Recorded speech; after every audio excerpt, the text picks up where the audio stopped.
Hello, I'm Nancy Porter, and I'm the producer-director of the film.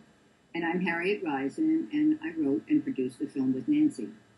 And welcome to all of you at the Oceanside Library. Thank you so much for coming to this screening, and we're sorry we couldn't be there, but I hope that we can tell you a little bit about the film before you see it. And also thank you to Monica for setting this whole Skype interview up.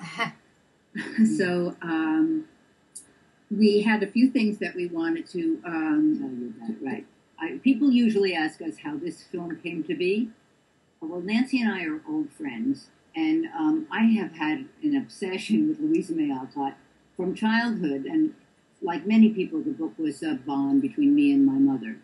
And I came to Nancy, she came to me actually, and why don't you take it from there?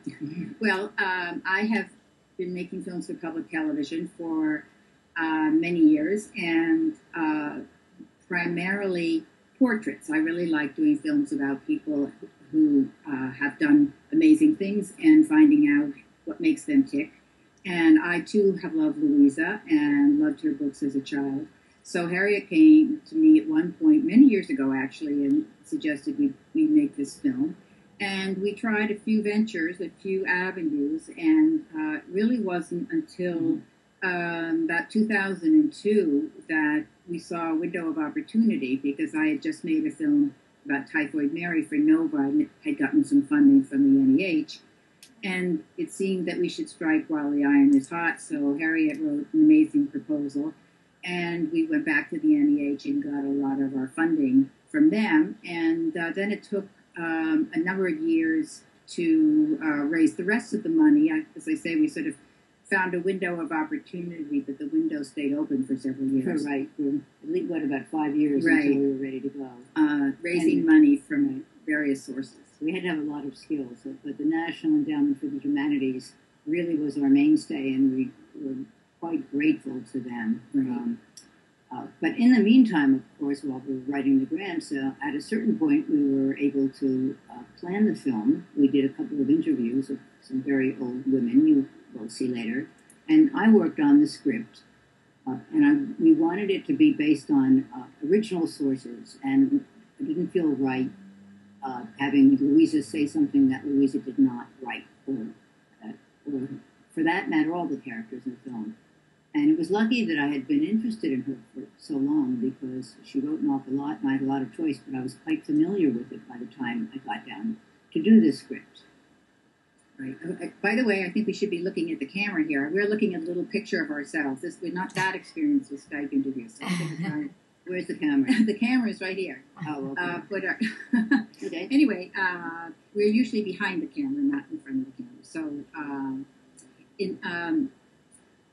So Harriet's script was based on, as she said, all these first-person accounts, and she combed through all the books and letters and diaries and crafted scenes that then we needed to go out and shoot. So our biggest challenge, though, was both casting Louisa, and because Louisa's life from her early years to her death was all fascinating. We didn't want to leave out any chapter. We needed to cast her at several different ages. And that was a big challenge for us, to see whether or not we could make that work, if the audience would buy it, that we had these different Louisas, because she certainly had a fascinating childhood as a very young girl and as a teenager, and then as she became older and more successful. So we were thinking about what our favorite parts of the film were, and I think that mine is really the woman that plays Louisa, Elizabeth Marvel, and we were very fortunate to get her, and she is a very natural actress, and she plays Louisa as a modern woman and a very present and feeling woman. So I think that's sort of a revelation about Louisa, is that we're trying to bring her to life. And I think that Elizabeth Marvel does that. I think one of my favorite parts of the film is a section about the thrillers, the pot boilers, the pulp fiction that Louisa wrote. It was a real challenge to try to convey what they were about and their variety and what kind of setting, how much would we have to enact it? We couldn't build all these scenes, and we had to be able to shoot it in a couple of hours. And finally, I think I hit upon an idea of her speaking from the dialogue of the thrillers, but for her to be the main characters in each of them, because after all, they were real. Everybody was Louisa because she wrote them. So I enjoy doing that and the way it came out. So Louisa is playing different aspects of herself in these thrillers, and that's where Elizabeth Marvel was sort of able to make those transitions beautifully. Oh, you'll see. You'll see. To a man at one point. That's right.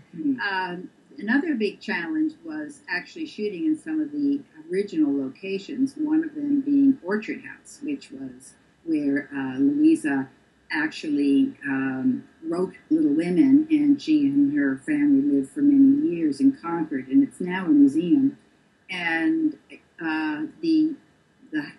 because it's a museum, it's chock full of original Alcott furniture and that you can't touch. So we had to film with a crew in this house without touching this furniture. A lot of the furniture had to be moved out so that we could bring our own furniture in, and we had sort of furniture police standing around us to be sure that we didn't harm anything. And Louisa's bed, we had to build a fake bed on top of Louisa's bed because we weren't allowed to have Louisa sit on the actual bed or actors sit on the actual bed. But the room was tiny.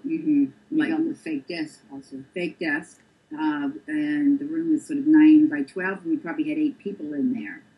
And so, but we filmed in Emerson's house and Fruitlands and Louisa's house. So we really went for the actual locations. Right.